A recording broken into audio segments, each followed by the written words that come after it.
Dumnezeu să vă binecuvinteze. De aceea vă spun că orice lucru veți cere când vă rugați, credeți că l-ați și primit și îl veți avea. Domnul Iisus ne învață despre rugăciune. Și dacă vrem să avem rezultate, dacă vrem nu doar să ne rugăm pentru a ne ruga, atunci e bine să luăm seama la ce a zis Domnul Iisus și apoi să găsim cum să punem asta în practică. Ieri vorbeam de faptul că suntem foarte concentrați asupra rezolvarea problemei noastre, schimbarea situației noastre, dar mai puțin îngrijorat de în ce stare ne aflăm, în ce stare este inima noastră.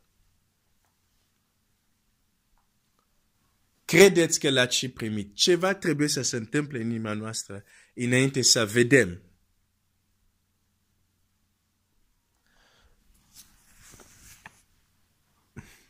Mai sus, Domnul Iisus zice la versetul 22, Iisus a luat cuvântul și a zis, aveți credința în Dumnezeu.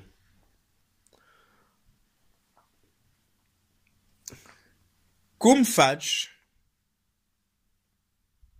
când, hai să iau un exemplu, știi că ai nevoie de ajutorul lui Dumnezeu, știi că Dumnezeu poate să facă asta, dar în același timp știi că în inima ta nu crezi că se poate. Ești într-o dilemă.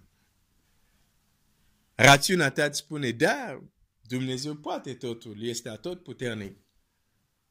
Dar sentimentele tale sau inima ta, nu știu cum vrei să numești asta, refuză să creadă că se va putea. Din diverse motive.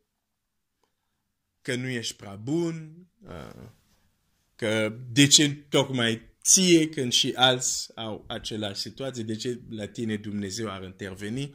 Nu știu din ce motiv, dar pur și simplu nu crezi. Și totuși ai vrea să crezi, dar nu poți să crezi. Și ești conștient că asta este o piedică ca să poți să vezi ceea ce ceri. Ce faci? Ce faci într-o astfel de situație? Am o veste bună.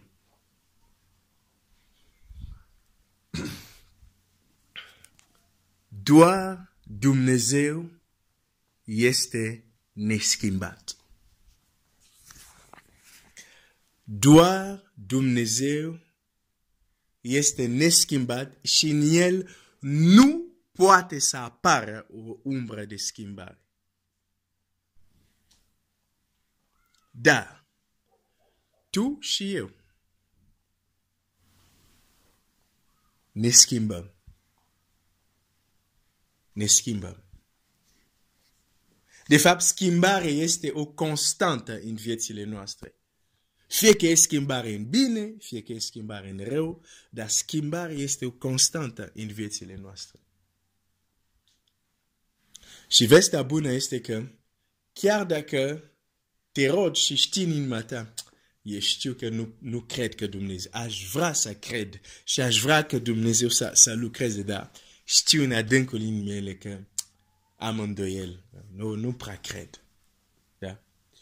Dacă inima ta este în starea respectiv, ok, nu trebuie să te miți singur și să zic, ba da, cred, și să forțezi, da, am crezut că am primit, și când, în fapt, nu crezi, da? În loc să te minți singur, sau să te îmbeți cu apa rece, cum se zice, recunoaște că, da, am o problemă aici. Nu reușesc să cred. Dar pentru că noi ne putem schimba. Inima ta care poate acum nu crede, mâine poate să creadă. Peste 3 zile poate să creadă. Peste 4 zile poate să creadă. Poate să se schimbe și să ajungă într-o stare în care spui, da, acum cred. dacă faci ceva. Bineînțeles, nu se va întâmpla doar așa. Nu spargi niște ou și le pui în oală și te uiți la ele și zic, ok, vreau să mănânc ochi acum.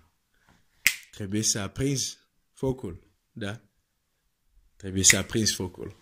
Dacă ca ou care ai aruncat, care aratau într-un fel, apoi să se schimbe și să devine ou care poți să le mănânci, faci ceva, pui focul. Și focul începe să schimbe consistența. Și inima noastră se schimbă. În bine sau în rău. Inima noastră nu este constantă. Nu este neschimbată, se schimbă. Și atunci dacă nu ai credință azi, poți să o ai mâine, poți să o ai poi mâine, poți să o ai peste câteva zile sau săptămâni, depinde în ce stare de necredință se află inima ta. Dar trebuie să faci ceva.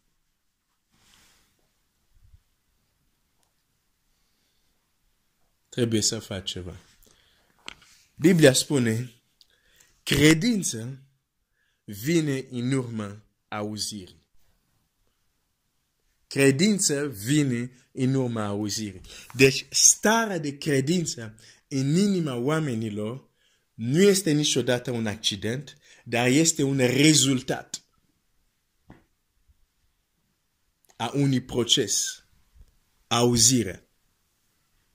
Credința vine în urma auzirii.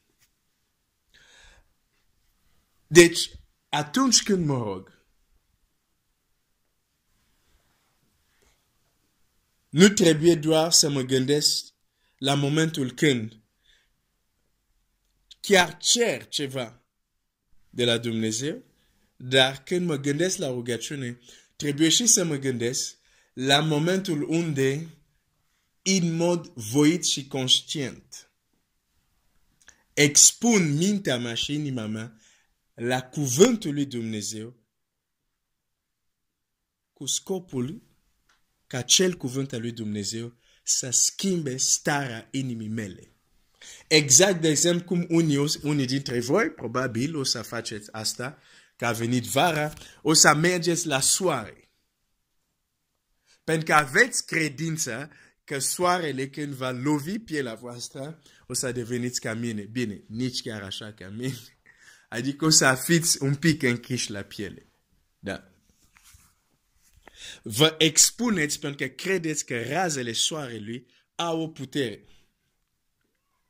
Dar ce o să spuneți la cineva care zice, am vrut să mă bronzez, dar n-am reușit.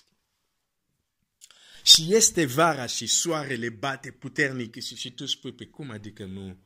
Cum nu ai putut să te bronzezi? Avem soarele în fiecare zi, cum de n-ai reușit? Și zice, păi am încercat, nu merge, nu funcționează. Și eu să spun, ok, pe hai să mergem, să văd cum te bronzezi, sunt curios, cu așa soare, cum de nu te-ai bronzat.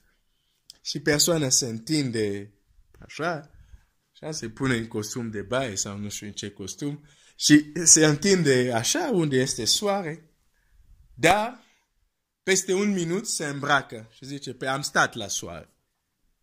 Și tu o să spui, pe înțeleg de ce nu te-ai bronzat. Pe nu te bronzezi că stai un minut. Trebuie să las razele soarelui să te ardă un pic mai mult. Ți s-a întâmplat să deschizi Biblia, să te duci la anumite texte care le știi, ce zice Dumnezeu, cu singurul scop, că citind, gândindu-te, meditând, iar la acele texte pentru o jumătate de oră, pentru o oră sau pentru mai mult, cu singurul scop, când te vei ridica de acolo, inima ta este schimbată. S-a întâmplat? Pentru că un lucru care am învățat este că Biblia este o oglindă, dar asta înseamnă foarte multe lucruri. Înseamnă că ne arată cum suntem, dar ne arată și faptul că motivația sau atitudinea cu care noi venim lângă Scriptură ne va trimite înapoi această atitudine. Cu alte cuvinte, dacă mă duc la Biblia doar să găsesc câteva versete care vor confirma ceea ce am hotărât că este corect, o să găsesc asta. Dacă vin la Scriptura ca să găsesc versete pentru a câștiga un argument, asta o să găsesc, nu altceva. Dacă nu vin la Scriptura cu atitudinea să-mi expun inima la razele puternice ale cuvântului Dumnezeu, cu scopul să schimbe starea inimii mele, dacă nu vin cu această atitudine, acest lucru nu se întâmplă. De ce? Pentru că Biblia este oglindă. Îți răspunde după așteptările cu care vii. O să mă opresc aici. Continuăm mâine dimineața. Dumnezeu să